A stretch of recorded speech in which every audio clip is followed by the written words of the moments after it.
আচ্ছা, নৈহাটির মা কালীকে বড়মা বলে কেন ডাকা হয়? আজ থেকে প্রায় 100 বছর আগের কথা।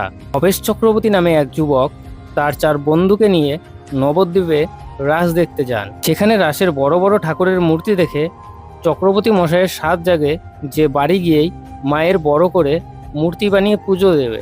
বাড়ি এসে পুজোর প্রস্তুতি শুরু করে।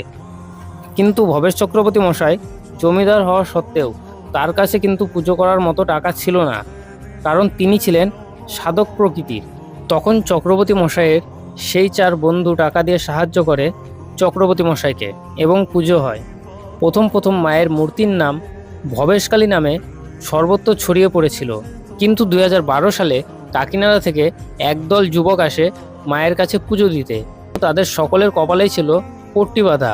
তাদের পট্টির মধ্যে লেখা ছিল বড় মা, আর সেই থেকেই নৈহাটির কালীমা বড়মা নামে জনপ্রিয় হয়ে ওঠে।